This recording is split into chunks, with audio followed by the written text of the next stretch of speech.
do, to move in a direction that they've never gone before, to step out in faith, to pursue a vision, even if current circumstances indicate otherwise. I have been the senior pastor of the Shiloh Church for 9 months, and Bishop, one of the things that gets completely under my skin, and I almost had to call home in case I ever did this to Bishop Hilliard to apologize, but when I say, hey, I'm thinking that we can do this, and they respond, but we don't got.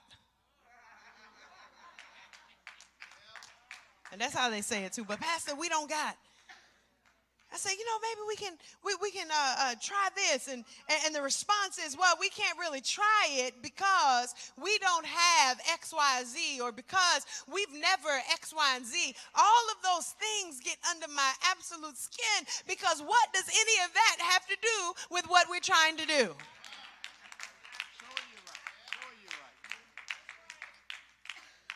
I'm saying some of the things that we can change and should change do not even require resources. In fact, most of what needs to change doesn't require resources because it's within, it's people stuff. It's mentalities, it's attitudes. And if we would just be willing to take the first step to change, God will send the resources. Has anybody told y'all that what God orders, he pays for? Right. And so often the story about what we don't have is really just a smokescreen that prevents us from having to change. Okay. So one of the problems with transformational leaders, though, is that transformational leaders move so quickly that seldom do we take time to build meaningful relationships with followers. Right? And it's the byproduct of relationship building that leaders become familiar with the gifts and the abilities of others. Can y'all help me teach this workshop and ask your neighbor, who's working around you? The 5 people that work most closely with you on a daily basis, what are their skills? What are their abilities? What do they sense that God has called them to? And if they work with you every day and you have absolutely no idea, then you're not being a good leader. Y'all didn't like that, did you? It got super quiet. I know it's hard. Look, I'm from Perth Amboy. I'm not,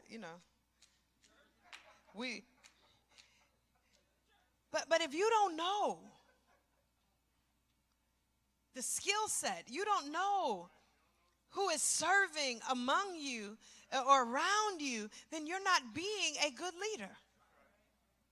Because there's something in their interaction with you on a daily basis that really should be strengthening and causing those gifts and those skills and that sense of call and purpose to be leaping every time they come in your presence. All right, we'll move on.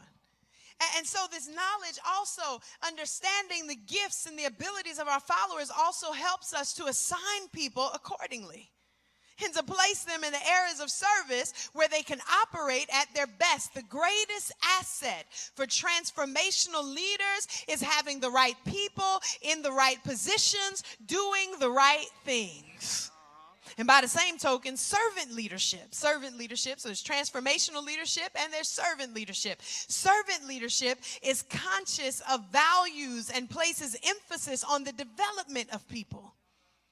As leaders, Dr. Ronald Owens and I were having a conversation a little while ago. Dr. Owens is one of the pillars in New Jersey and the godfather of every preacher that ever comes out of New Jersey. But he and I were having this conversation about one of his mentors. And years ago, one of Dr. Owens' mentors told him, don't you worry about all of that other stuff, but the real measure of an effective leader is the quality of leaders that come out from under them. And so as a leader, servant leaders are not just the people that show up every time the doors are open and are always found serving, but servant leaders also understand the value of developing the leaders around them. True leaders will always produce other leaders. Servant leaders are conscious, exercise influence through humility and service, which in turn creates an environment where all people are taken care of.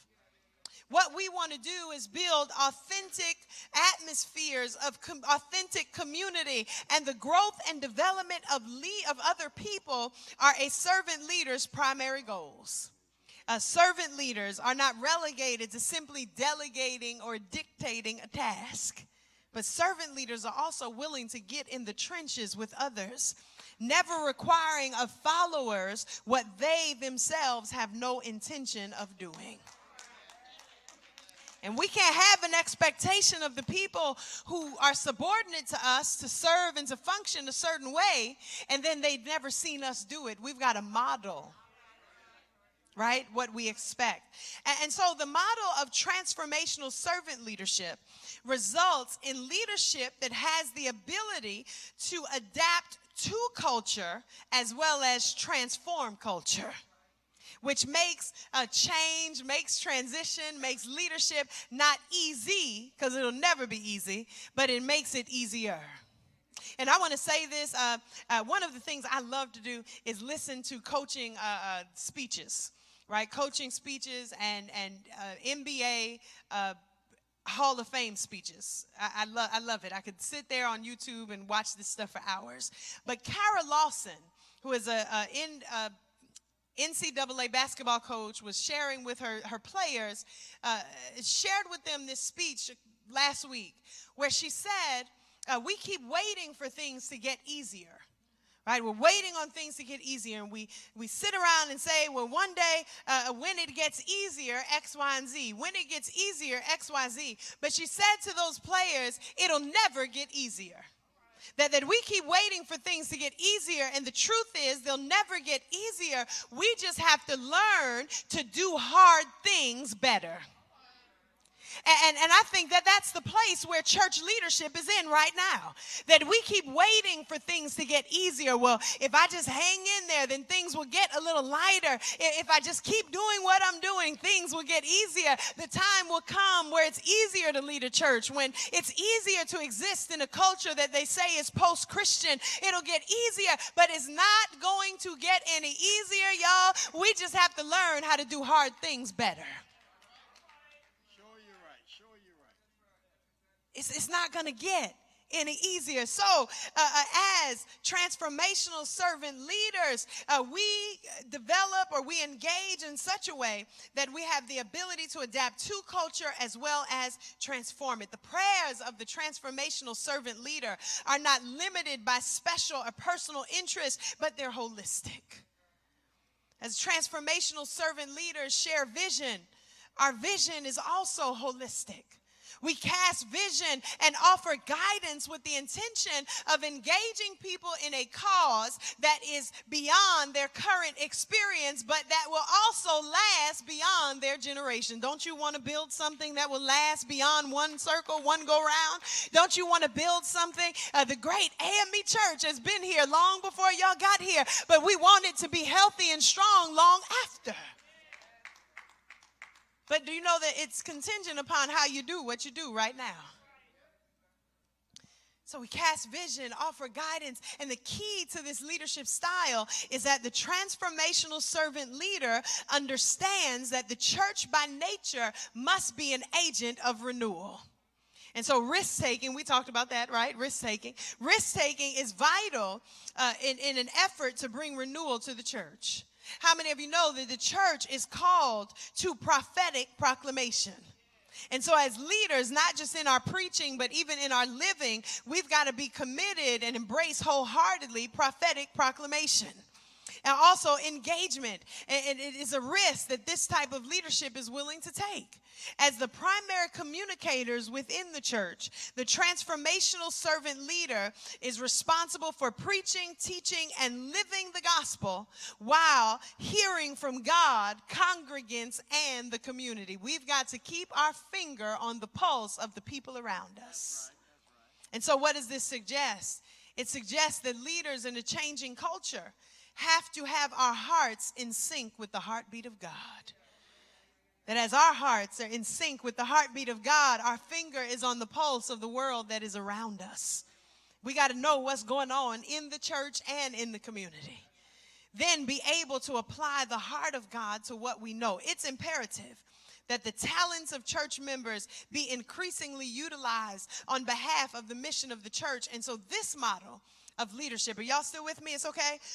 This model of leadership empowers others to reach higher and to do more as we equip them to go out into the world and be agents of transformation. Warren Bennis defines empowerment as the collective effect of leadership. He goes on to offer that people, and that's from his book called The Invented Life. Y'all grab that and check it out. It's Reflections on Leadership and Change by Warren Bennis. But he goes on to offer empowerment as being displayed through 4 aspects. And I think that they're key for leaders to understand. They're key for us even as we're leading transition and change. And the first thing, y'all writing your notes, you ready? You stretch your fingers out, right? You ready? Okay. So the first thing is that people must feel significant. That as a leader, you make sure that the people around you feel significant. That everyone feels that he or she makes a difference to the success of an organization. And as leaders, it's our responsibility for making sure that that is balanced, right? That everything is not just about us. Can I tell y'all, I got to a church, I told you 9 months, right? And one of the things that started happening, everybody was clamoring to take care of me. And it got a little uncomfortable because I'm like, I really don't like all these people around me. I like to travel light. Right? But they were saying, no, Pastor, we are all the pastor's armor bearers. And I'm saying, well, I don't need all of y'all to bear arms because I'm not in that much danger. Right? So it's okay. But we had to have a come to Jesus moment and conversation about these things because while almost the entire leadership of the church was concerning themselves with my well-being, the people were going unserved. And I said, we've got to shift culture here because I'm good. I'm not out in these streets causing problems, so you don't really have a lot of, you know, Bishop, you don't have a lot of problems when you're not causing a lot of problems. And the kind of problems that I cause, I can solve them if they, that was a joke. Laugh. Oh, my goodness. Y'all don't laugh in the 6th District? And look, the ones I start, I can solve, right? But I had to tell them that 99% of the time, 99.9% of the time, if it comes down to a need that I have and a need that these people have, as your pastor, I'm going to tell you, take care of the people. Right? You take care of the people because I have some people that I can call.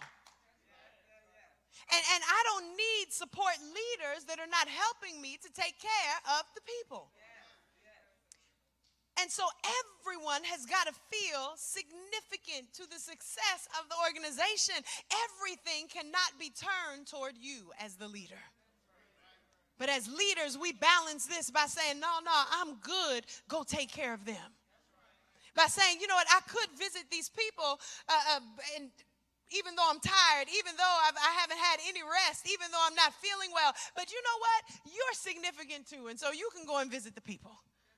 That you have a prayer life. There are things and gifts and ideas and everything that God has put in you that is also the answer to a problem in the earth. And so as your leader, I'm going to empower you to be great. So everyone must feel significance. The second thing that Warren Bennis offers is that learning and competence matter. Learning and competence matter.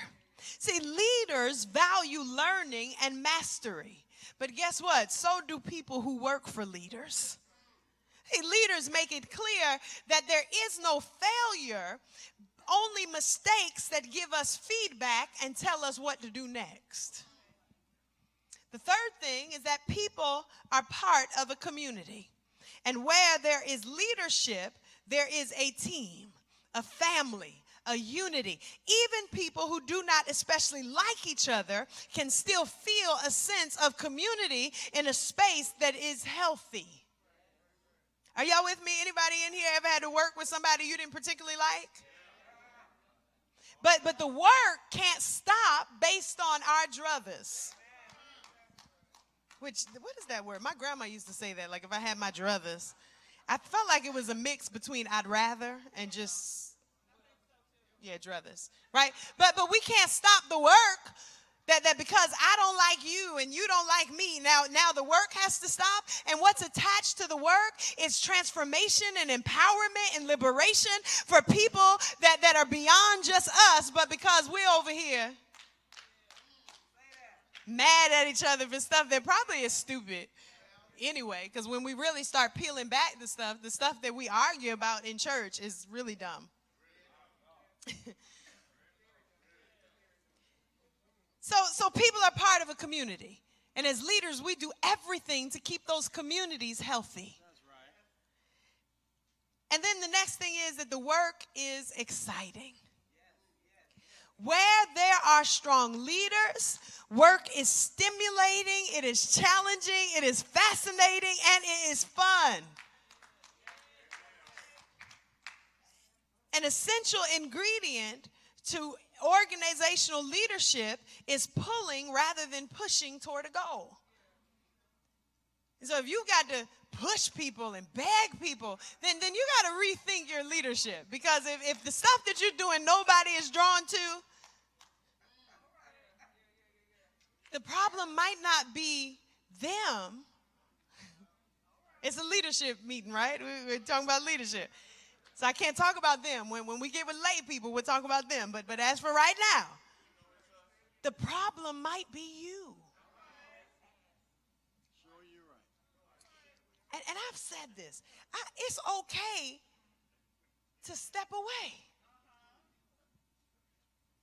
See, another vital component for leaders is that as leaders, we've got to enjoy what we're doing.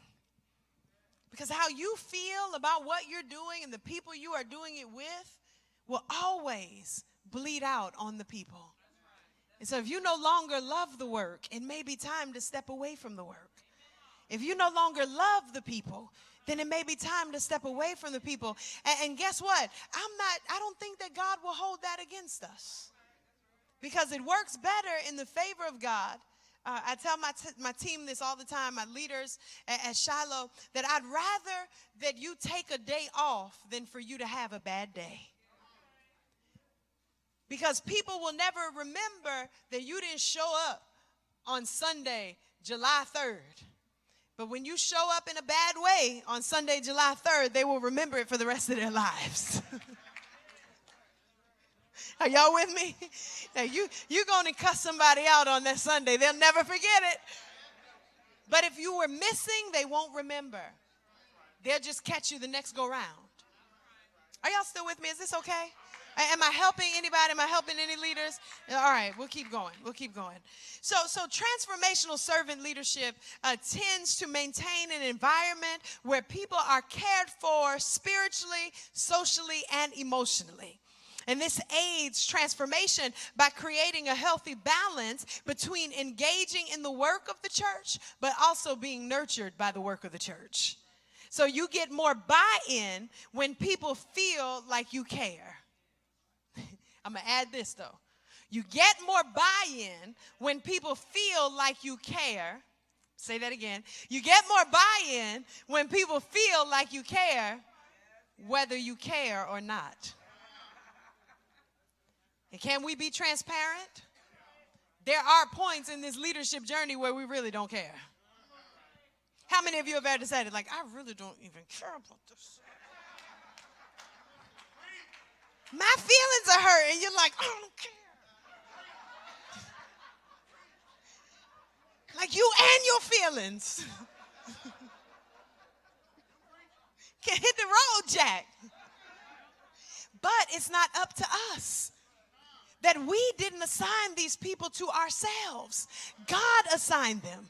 And so we can't unassign them. And so there's a certain way as leaders that we've got to create a certain atmosphere and culture that we as leaders have got to cultivate so that people feel cared for even when we don't.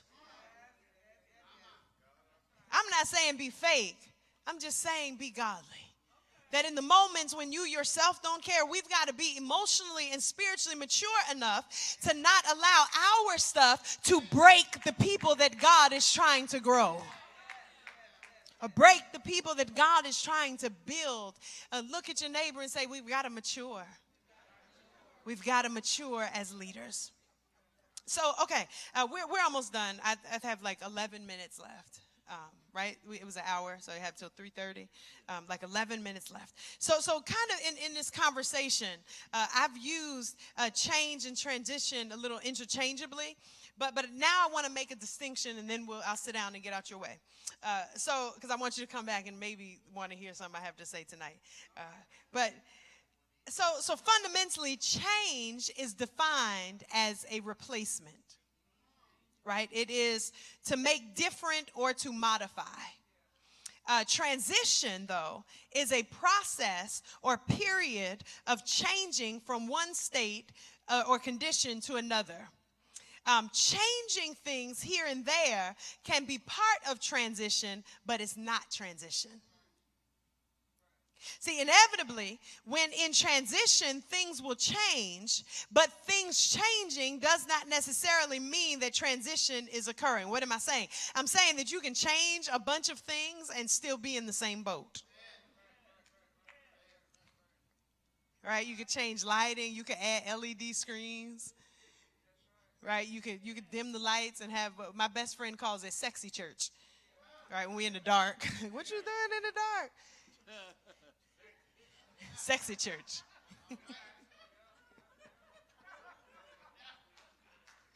Right? You can do all of that and still be in the same boat. And so as leaders, we've got to be clear on where the changes fit in the overall plan of transition. I'll translate that. Where are you trying to go? Where are you trying to take these people? And why? And is God telling you?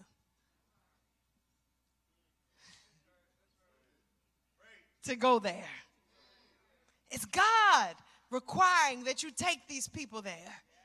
And is God in any way, shape, or form involved in your why?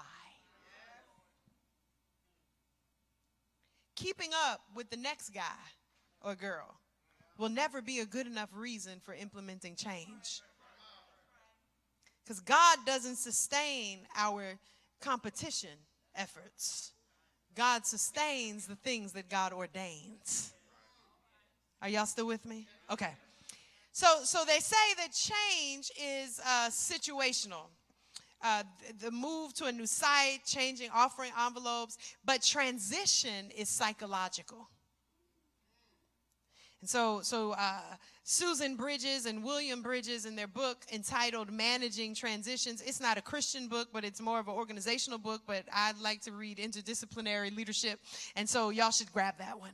But they say that transition is psychological. It's a 3-phase process that people go through as they internalize and come to terms with the details of a new situation that change brings about. Transition is the thing you don't see on paper. Right? Changes, we can document those and plan for those and budget out for those. But transition is something deeper. But change without transition can lead to disaster. Now, when I first got up here, I was telling you that we are in an hour where transition and change are inevitable, right? So this is really important. So transition, change without transition can lead to disaster, especially within the church. I told y'all that I'm in a new context, but after the first 2 months, we did some heavy lifting. And so I started to engage in conversations around the church. And one of the common threads with my congregation as I sat down and had talks with them was, Pastor, everyone who is new has come around here changing stuff. Because I'm like, y'all didn't like the new banners, right? Them old banners were raggedy. Like, why were you struggling with taking them down? You should have wanted them to come down. But they're like, Pastor, the issue wasn't that. It's that everyone new comes around here changing stuff, but things remain the same. That they were changing the things that didn't really matter that much, but our experience here was remaining the same. They had experienced a lot of changes, but not necessarily transition. And so I had to make a decision as their leader after the first 2 months of my pastorate at the Shiloh Church to slow down. I didn't stop, but I had to slow down because people are an essential component to transition. That the people were vital to who we're trying to become. And so I needed to slow down to give them an opportunity to catch up. There's one leader, right? In any area that you serve, there's probably more of them than there are of you. It's easier for you to make the adjustment than for you to make 200, 300, 150 people to make an adjustment. Are y'all with me? Wave your hands if you're still with me. I swear I'm almost done, I promise. So now here's the 3 phases of transition that Bridges offers. The first stage is ending, losing, and letting go. Is letting go of the old ways and the old identity that people had. And this first phase of transition is an ending. And at the same time, this is the time when we've got to help people deal with their losses. The second stage or second phase is the neutral zone.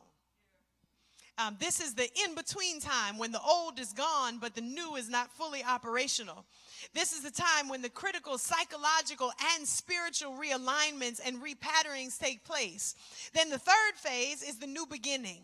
It's when you come out of the transition and make a new beginning. It's when people develop the new identity and experience the new energy and discover the new sense of purpose that makes the change begin to work. Have I mentioned that transition is a process? But it begins with an ending and it ends with a beginning.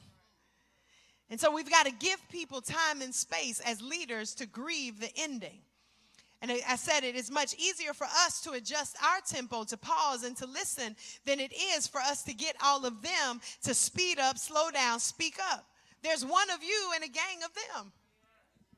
And you'll still be the leader, even if you adjust to give an opportunity for people to grieve, because in many cases, especially if you're new to a context, they are more emotionally connected to the things you are changing than you are.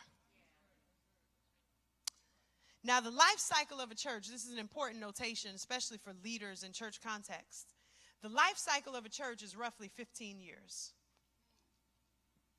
Did y'all hear the words that came out of my mouth? 15 years. And that was before a pandemic. That was before technology, right? So I want to suggest that it's more like 7. That probably has been cut in half at this point.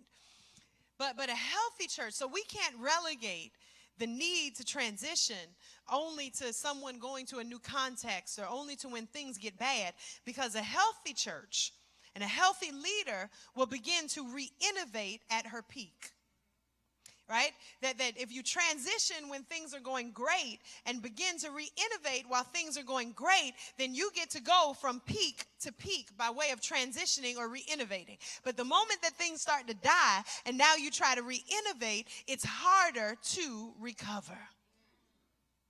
And so the leader's emotional attachment to what is or to his or her current laurels may be great, but for an old season can also get in the way of transition and what God is trying to do now.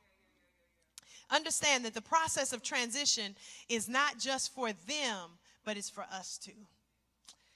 It begins with an ending. Changes succeed or fail based on whether the people affected can do things differently. And so as leaders, we've got to help people through all 3 phases of transition. And if we leave the people in the neutral zone, there's no guarantee of a new beginning. Another difference between change and transition is that in change, you focus on the outcome that change produces. But in transition, the starting point for dealing with it is not the outcome, but it's the ending that you'll have to make to leave the old situation behind. Did y'all hear me? Did you get that? That in transition, the starting point for dealing with it is not the outcome, but it's the ending we have to make to leave the old situation behind. Situational change hinges on the new thing. Psychological transition depends on letting go of the old thing. Y'all got it? All right. So we can't ignore the letting go process. And part of that process is dealing with feelings of loss and grief that it leads to. And so Bridges says that unmanaged transition makes change unmanageable. So transition begins with an ending. There's the ending, the neutral zone, and the new beginning. Endings are painful. The neutral zone is uncomfortable. We don't like to be uncomfortable. We don't like to be lost in the midst of the unknown, right? It makes us too vulnerable. And again, we're leaders. We're God's people. We're God's leaders. We ought to always know. Some chaos is necessary. Some vulnerability is necessary. It's dangerous, but it's also opportune for the process of becoming something new. And so as leaders, we've got to be open to vulnerability, transitioning into a new state of being. And finally, in leading transition and leading, I want to leave you with some things that Bridges offers as category 1 areas of importance, and then we'll be done. But these are very important. It can be done immediately. And so here's the first thing. Figure out how individuals' behavior and attitudes will have to change to make teams work.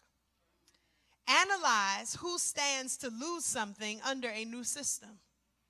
Sell the problem that is the reason for the change. Put team members in contact with disgruntled clients. Put team members in contact with some of the most difficult people in your space. Some of the folks that are just not readily jumping on board. Let's start to have conversations with them and let team members see the problems at hand firsthand. And then talk to individuals. Ask the kind of problems that they're having. What is hindering your spiritual growth from your perspective? That I don't just get up here. You know, you can't get a prescription from the doctor without the doctor seeing you. Right? Even teleconference. They'll say, no, I'm not going to write a prescription until you get on this screen and tell me all about what is ailing you. They don't just blindly write prescriptions, but in the church, we do it all the time. We'll say, no, we know what those people need, but you didn't even talk to those people. And so we can't, especially as leaders, only talk to other leaders. Because we see things from the perspective of what? A leader. And so every now and then, you got to go talk to the people in the pews. Every now and then, you've got to go talk to the people who don't come to church ever. And find out why. Sometimes, well, let's move on. Okay. And then the sixth thing is that we talk about transition and what it does to people. And then start holding regular team meetings or expand the number of people invited to the team that we need buy-in or we need more potential buyers at the table. We expand, right, the conversation to some folks who can also buy in and support and undergird the changes that we're trying to make. I will stop there. I'll stop with this last thing. Don't ever scrap the plan to find one that's less disruptive. Right? But make sure that as leaders, before we roll any plan out, that we've thought it through. Because we can't afford to lose credibility on account of our own poor planning in transition. The people need to trust us. Can I say that again? The people need to trust us. And then here's the last thing. Don't fuss at people. Fussing make your skin wrinkle too early. Don't fuss at people. Don't threaten people. Just make your expectations clear. Make consequences clear. But do what Jesus did. love the people. Love the people. And my brothers and sisters and co-laborers in the gospel, we will be surprised how much more effective love is as we lead than a whole lot of other things that we're trying to employ. So that's all I have to say for now. Thank you for having me. Thank you so much. Let's give her a hand.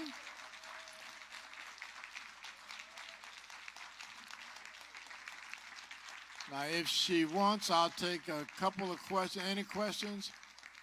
Any questions for Dr. Brown? Yes, sir. This is Reverend Willie Bob. Yes. Come to the microphone here.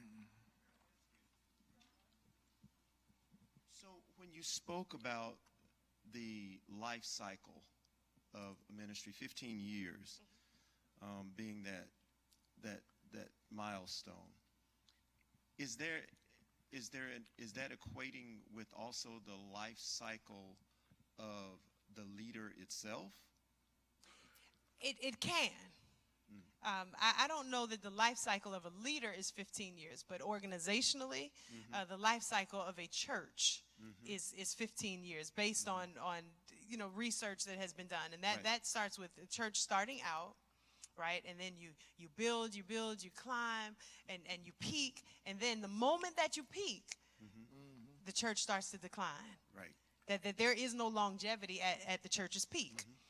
So it could be related to the ethic and the work of the leader that can shorten that life cycle, right, or extend that life cycle.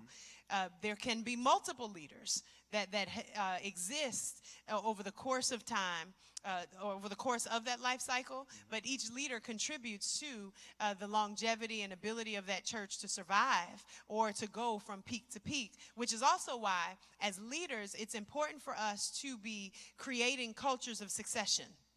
Right. That everywhere that we are, that these things are not only, there's certain principles and certain ways of being that are not just contingent upon the senior leader, but this is the culture of this place. So no matter who the senior leader is, the foundational things that will continue to allow this church to survive and do well and to thrive will still be in place. And that's perfect answer. As we think about the leader and vision and transition, I know there are a lot of subtleties in there that you got to try to maneuver too, but do you have any guidance for watching for those not warning signs but indicators of time of transition, even as you're paying attention to the vision that leader has been given? Well, I think climate, that when you start to see that people are no longer engaged, that as a leader, if you're no longer excited about the work that you're doing, or the work that you're doing is not fueling you, or you don't sense fulfillment, that you're bored with the work and just kind of going through the motions because there's a check involved or whatever, whatever the impetus or whatever the reward is, those are indicators when we start to see that people can't work together, or that our churches become mean and exclusive. How do we treat people who come in new? How do we treat people who come in and may not dress in the same way? Because our churches do become a little homogenous after a while, right? People dress the same. The culture of the church becomes, and so how do we, like, keeping your finger on the pulse of the congregation, how do these people act when I'm not around? Yeah. Okay. Any other questions? Presiding Elder Kimberly McMichael. This was awesome. Thank you so much. To God be the glory. Thank for you. sharing. A lot of what you shared today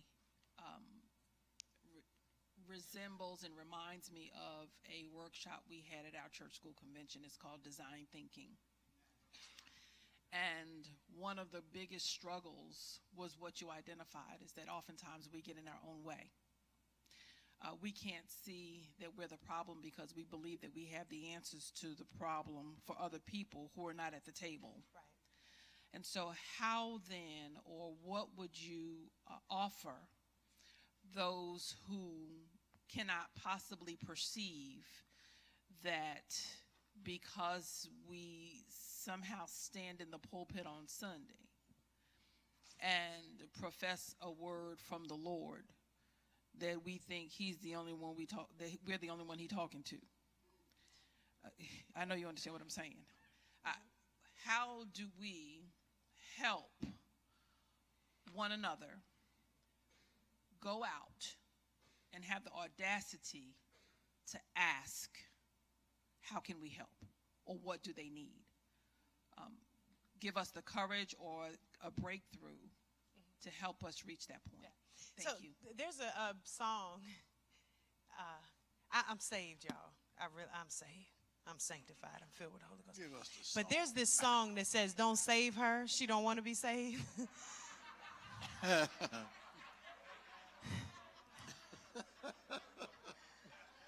Oh, y'all heard the song too over here in this section. This your worldly section, Bishop. This is the worldly section. I'm looking at them. But so I have to say this, that there are some people who won't be helped because they're already set in that way. But God has a way of showing you.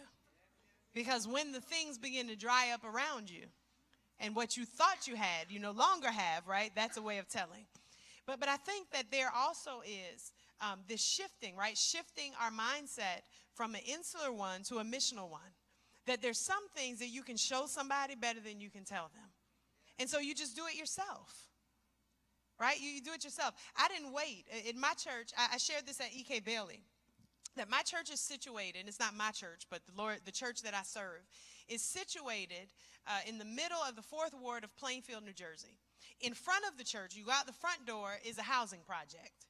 If you go out the back door, 2 blocks away is one of the most affluent communities in New Jersey, in central New Jersey. The members of the church live in Sleepy Hollow, Netherwood, right? Scotch Plains, Piscataway, those places. But the people that lived in the housing project would not come even across the street. And so I started to ask the people in the church, how come we don't have families? Children, listen, we've got a gym, we've got all this stuff, and a housing project. I'm excited, right? Because that means children, that means families. That means people that are within walking distance of the church. Hallelujah, right? And they're like, oh, them people don't want to come over here. Or when they come over here, they do this, that, and the other thing. And I'm saying, what? And then I got tired of hearing the perspective of the people on the inside. And so I just went across the street. And I started to ask them. And they were saying, well, Pastor Brown, they're not kind to us over there. Pastor Brown, when we come in, that church I lived over here for this many years. And for years, they look at us funny when we come in there. And so just going across the street myself, I didn't wait. I didn't delegate it for somebody else to do. I went across the street. We had a rally, voter registration rally. And all of these dignitaries, and it was my turn to come and speak. But the people across the street started protesting. They were yelling out, saying, y'all only come over here when you want votes. I left the dais and went across the street to talk. I said, wait, because when they leave, your house is still facing my church. And so we do life together. And so there's some things that you just got to take it upon yourself to do. And when you gather the information, when you extend the love of Christ, there will always be fruit to that, and you can't deny fruit. I hope that answers your question, that you just do it. Because talking to people know what's right to do. But we're either going to do it or we're not. Any other questions? Yes, sir. Reverend Walter Johnson. And I do believe that Christ died for my sins. I have accepted my action to be my Lord and Savior. So I'm saved, like you said. But I'm one of those people who like songs too. And so my question evolves around this. See, you got to give the people. Give the people. My question is congregational and community needs. You get me. Give me an example of that. Yeah, I didn't hear the question. Some examples of congregational and communicable needs. You know, the community have certain needs, and I've been taught that you go out, you ask the community, what do you want? What do you need? How can the church be a asset to this community? So I'm asking you, in your experience, what are some examples of community needs, congregational needs? I know this church and this people say, well, I want to see this church just full with people. Okay, it happened. I want to see a lot of children in the church. These are some needs of the congregational. I'm just asking you to give me some examples of communicable needs. So I think that the first thing that we've got to do, it's important for us to stop viewing congregation and community as a us and them. Right? Because the congregation is the community. And the same, largely, many of the needs that exist in our communities, right? Racism is something that we experience as we sit in pews as well. But and systemic racism, right? We experience the effects of it just like the people across the street. The difference is that we sit in church. And they're not. But so it's not like a us and them when it comes to the needs. They are collective needs. But what we need to, the important factor in going and having these conversations is what prevents you from looking this way for those support systems. I hope that makes sense. That what prevents you from looking to Jesus in these same ways? What prevents you from connecting with the church to be a soldier in this army? That you'd rather go be a soldier in the gang, you'd rather be a soldier in the drug wars, be a soldier anywhere else. But what is it that makes you feel that you can't be a part of this community and this movement, right? Then there's several needs, right? Equal pay, health care, things like that are kind of given. But then there also are contextual things. In the city of Plainfield, there are not a lot of things for kids to do in the summer months. And so what happens in the summer months? Crime goes up because kids start to get in trouble. We know that happens anywhere where there's not some idle mind is the devil's playground, right? And so as a church, since we know that and we've got a facility, and so now the meeting of the community need looks like this. We're going to open the gym and let the kids come and have a place where they can be supervised and have fun and play basketball. That may not work in somebody else's context. That somebody else's context may be something different. And so you've got to know the community that you serve, the community that you're in, and the needs of that. But as you go out to do it, remove this idea of us and them, because the people sitting in the pews, we are community. We are the people. The only difference is that we choose to live out this life in the pews and serving God. And for some reason, they have not yet partnered or embraced that reality. Yes, Elder Ingram. So thank you so much for your phenomenal presentation on leadership. And so earlier today we talked about discipleship as well, right? And yesterday we talked about stewardship. So can you tell us in the past 9 months how many new member classes you've had and how many people you've taken in and what you've done with them? I mean, because I think it speaks to what it means to be a leader, right? That it actually. So we're at roughly like 121 new members in 9 months, and we've had. So one of the first things, because there were so many new members coming immediately, I revamped the intake process for new members. And we went from several classes to a one-day event because I don't believe that discipleship is just the process for onboarding new members, but discipleship is something that happens for us as a lifetime, right? There's never a time when as believers we are not being discipled or void of the burden to disciple. Right? It's something that journeys with us. And so we cut that down. Every month we have one class. and they come in about 9 o'clock in the morning, and they have class until 11. At 11 o'clock, I come in and give audience with all of our new members. They can ask me whatever questions they want to ask. Our leaders come in and introduce their ministries so that people have actually a face to put with the person, because it's one thing to see something on paper, but if you don't know who Danielle Brown is in person, you're less likely to come and participate. And so we are very hands-on. Community is a big thing. Radical hospitality are big things in our process of onboarding. And what is happening is we're finding that our new members are immediately getting involved in ministry. Almost all of them are serving in ministries, which I thank God, and I hope that they keep it up. So that is what we've done. So a one-day class where they meet a bunch of people. And we also have like this 5-step process. So from the moment that you come to the altar, you get a letter that day, some information that day. You get a phone call from your specialized ministry area. If you're a woman, the leader of the women's ministry calls. If you're a man, if you're a kid, then by Wednesday you receive another letter from me, which is, I think that's the third step. The fourth touch is a call from the person who will be assigned as your deacon. And then the fifth touch is the right hand of fellowship. So we have a 5-touch process.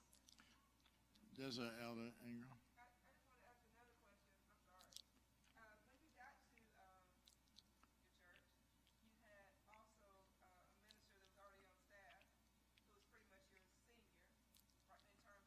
Age, yeah.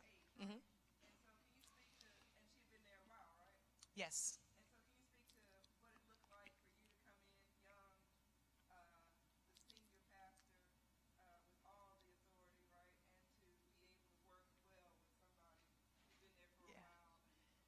So I think Reverend Sheila Thorpe is our assistant pastor. Y'all put your hands together for Reverend Thorpe. She's not here, but I love Reverend Thorpe. Reverend Thorpe has been a member of Shiloh for, I guess, over 40 years. She is the first woman that Shiloh ever licensed and ordained. And when I arrived, she was the assistant pastor. I think in working together, it's important to know who you are and know who you're not. And so I came into Shiloh with a healthy understanding that I was the new kid on the block, but that Reverend Thorpe is attached to their institutional memory.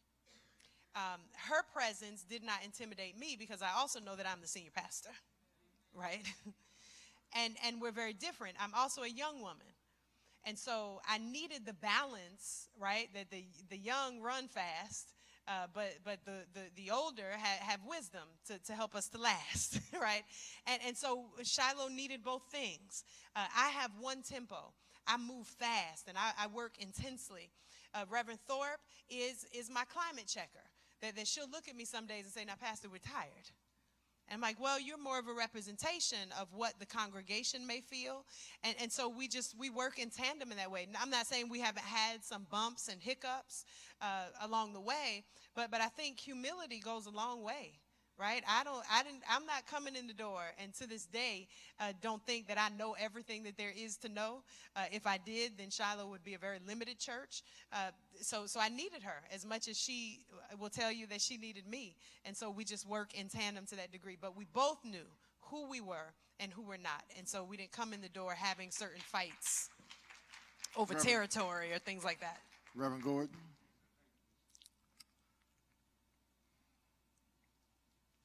Let me say thank you for your presentation. It's been certainly inspiring to all of us. My question is, can you kind of give us the anatomy of your church, what it looks like, age, gender, etc. And then you shared that in 9 months you have gained 120 plus members. Unfortunately, our entire conference perhaps will not make that kind of report. So help us to understand so that we don't measure our success in relevance to someone else, how we can perhaps get there.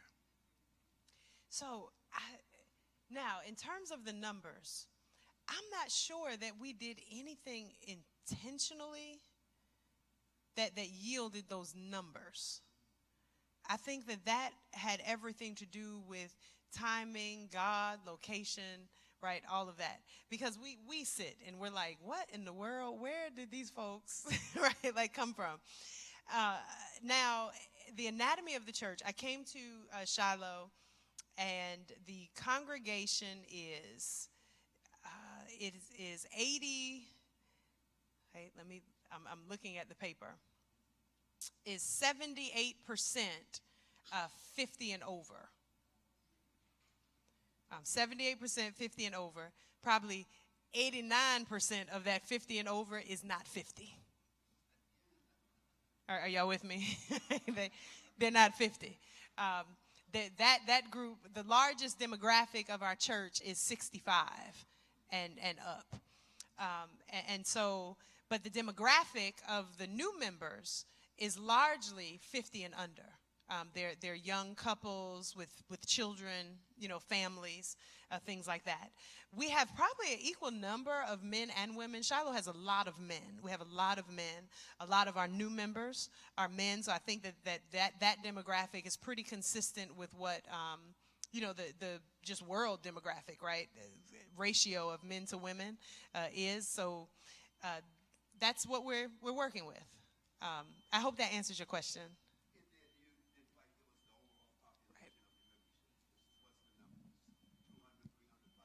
Oh, we're probably at about 700 now. Yeah.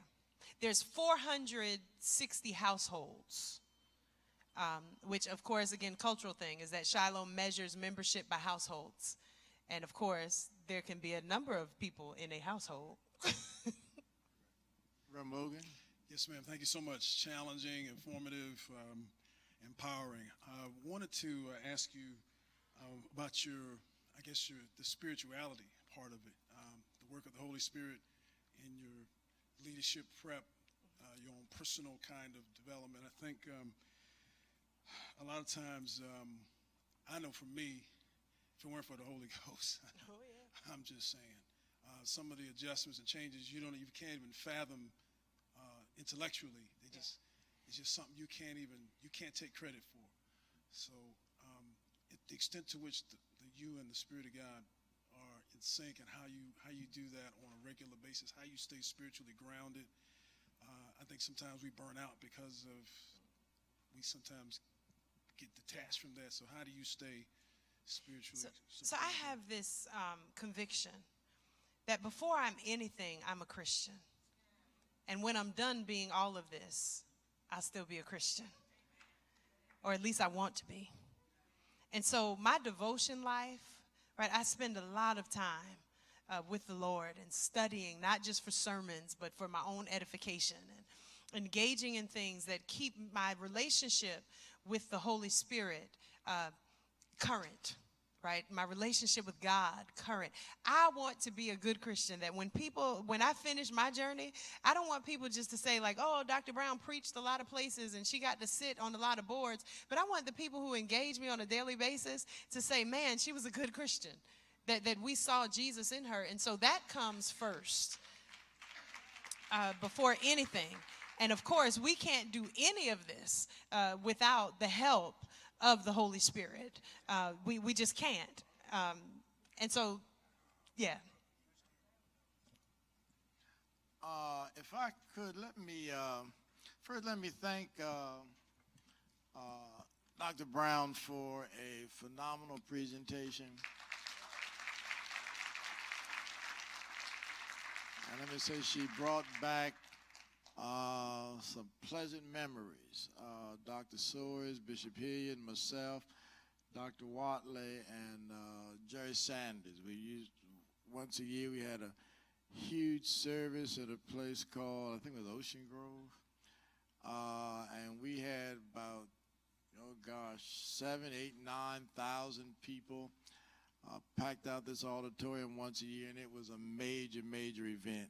So thank you for bringing, that was a pleasant memory. But let me just say a couple things which she was speaking today continue to press upon me as it relates to us. Number one, Reverend Gordon asked her about the numbers for Shiloh Baptist. one of the things we do well is to look at our congregations. And so I've sketched this congregation here this afternoon. The average age of a black congregation in the United States today is about 67. The average age of a black in the United States today is 31. Very few of our congregations do we find anybody under 31. And I say that to say, when I went to St. Matthew, this thing that struck me, and some of you heard me talk about it a lot, was the fact that there was nobody. There was a housing development across the street. There was nobody in St. Matthew who lived in that housing development across the street. I would venture to say in over 90% of our churches have little or no relationship with the people who live outside the doors of our church. That's not an indictment on them. That's really an indictment on us. And so I think when you talk about church growth, you don't have to go far to find the harvest. Most times the harvest is across the street.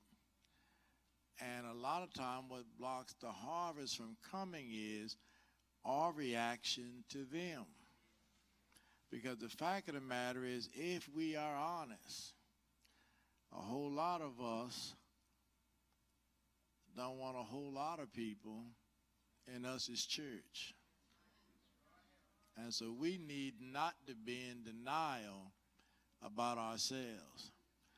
We want educated, employed folk in our church.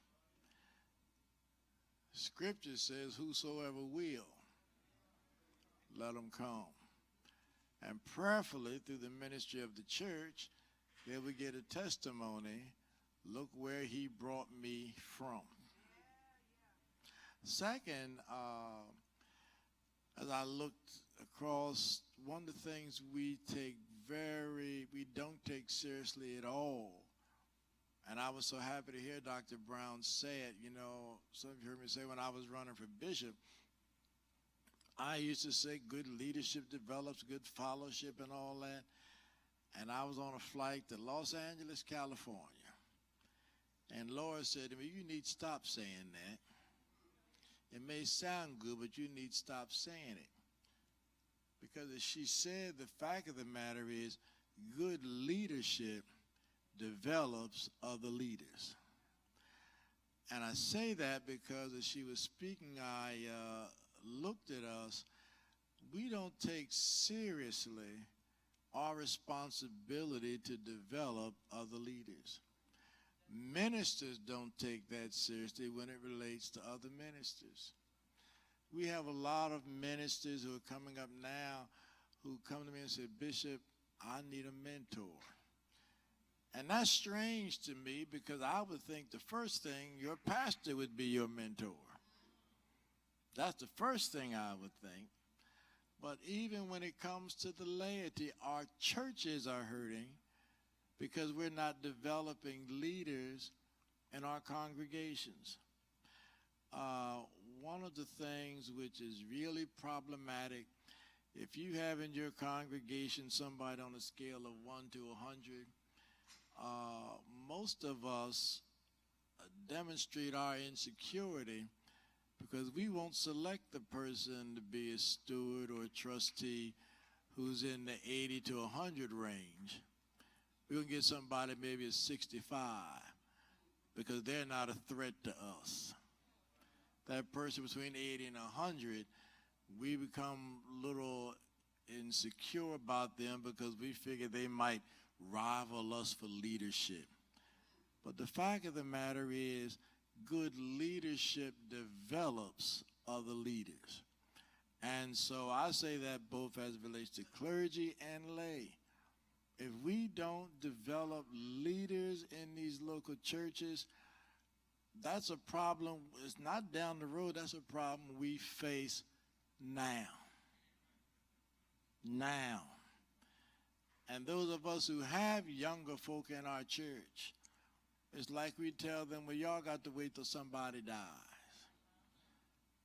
No, some folk who are officers now who've been in the position 40 years need to begin to step aside so other leadership can come forward. So those are the two things that,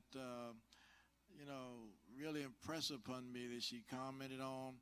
And as it relates to church growth, there are more unsaved, unchurched people in the world today than there have ever been.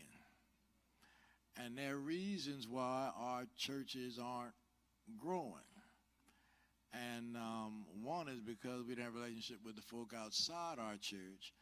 But the other thing is people also want to be ministered to. And so I just want to thank again Dr. Brown for a wonderful presentation. And I hope we do more than enjoy it. I hope we act upon it. All right, thank you so much. Now, the ministers have a meeting, the Brotherhood, with Dr. Marcus Henderson, the Chief Financial Officer for the church. And then at 5 o'clock, I'll be gathering with the young adults. Tonight's service will begin at 6:30 p.m. The night service will begin at 6:30 p.m. because we have an activity for our young folk after that. Dr. Brown will be there. She is an outstanding preacher. An outstanding preacher. Now, we've had some good preaching up in here this week. Yeah. Y'all got a whole lot of good sermons y'all can go preach after this. So we've had a lot of good preaching up here this week. Those who need to meet the participants in the Reverend Drains, you want to come say something about this meeting before I dismiss the saints? And Dr. Beelan, will you take care of my preacher friend here? Now, you don't have timer now. You've been everybody's timer this week from what they've been saying. Sure. Dr. Drains.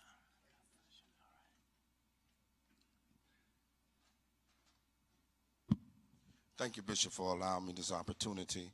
Will all the participants for Brotherhood remain in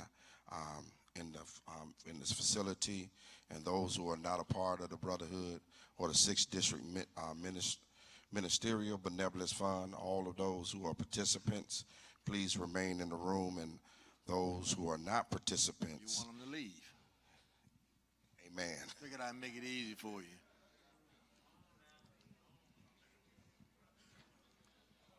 All right, those who are participants in the Brotherhood program, please remain. Those who are not, you're invited to exit stage left or right. See you all at 6:30 this evening, 6:30. Will the Board of Directors please come and join me on the stage, the Board of Directors for the 6th District Ministerial Benevolence Fund, the Board of Directors.